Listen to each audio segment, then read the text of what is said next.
আসসালামু আলাইকুম প্রিয় খামারি ভাই ও বন্ধুরা, আপনারা যে যেখান থেকে দেশ কিংবা প্রবাস থেকে কাছে কিংবা দূরে আপনারা যেখান থেকে আমার এই ভিডিওটি দেখতে পারতেছেন, আমি সবাইকে জানাই ঘাস টিভি বাংলা চ্যানেলের পক্ষ থেকে আন্তরিক শুভেচ্ছা এবং অভিনন্দন। এই যে আমার সামনে দেখতে পারতেছেন, এই ঘাসটার নাম হচ্ছে আমেরিকান গুয়াতিমালা হাইব্রিড ঘাস।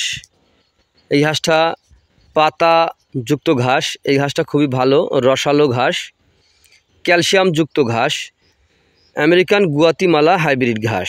এই ঘাসটা বর্তমানে বাংলাদেশের সেরা ঘাস হিসেবে পরিচিত এই আমেরিকান গুয়াতিমালা হাইব্রিড ঘাসটি।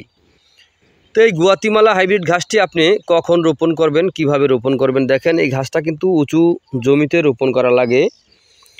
এই ঘাসটা কিন্তু 12 মাস রোপণ করা যায়। এই ঘাসটা খুবই ভালো, উন্নত জাতের, উন্নত মানের ঘাস। এই ঘাসটা দেখেন এক একটি ঝোপায় কি পরিমাণে ঘাস হচ্ছে। মানে প্রথমে কিন্তু এখানে একটি করে চারা রোপণ করা হয়েছে। একটি চারা থেকে দেখেন কটা ঘাস হচ্ছে এক একটি ঝোপে। এটা কিন্তু এখনও ছোট, এটা কিন্তু বিশাল বড় লম্বা হয়ে থাকে। মোটামুটি দেখা যাচ্ছে আপনার যদি কমও হয় তাও আপনার 7-8 ফিট 9 ফিট এরকম লম্বা উচ্চতা হয়ে থাকে। তো অতটুকু উঁচু করার প্রয়োজন নাই। দেখা যাচ্ছে আপনার গবাদি পশুকে খাওয়াতে হলে আপনার 5-6 ফিট হলে আপনার খাওয়ানো উপযুক্ত সময় হয়ে যায়। তো দেখেন এই ঘাসটা খুবই ভালো, রসালো ঘাস, ক্যালসিয়াম যুক্ত ঘাস।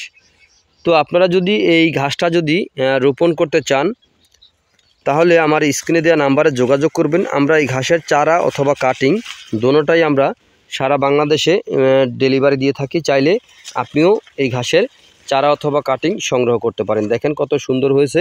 এটাই হচ্ছে আমেরিকান গুয়াতিমালা হাইব্রিড ঘাসে। দেখেন প্রতিটি ঝোপায় কিন্তু চারা রোপণ করা হয়েছিল।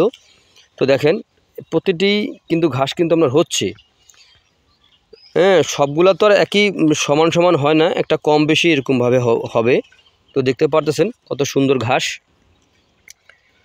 তো এই ঘাসটা যদি আপনারা রোপণ করতে চান তাহলে আমার স্ক্রিনে দেওয়া নাম্বারে যোগাযোগ করবেন, চারা অথবা কাটিং যেটাই রোপণ করেন না কেন।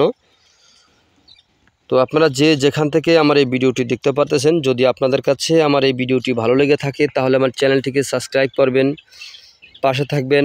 পরবর্তী ভিডিওগুলো দেখার আমন্ত্রণ রইল। তো আপনারা সকলে ভালো থাকবেন, সুস্থ থাকবেন। আসসালামু আলাইকুম ওয়া রাহমাতুল্লাহি ওয়া বারাকাতুহু।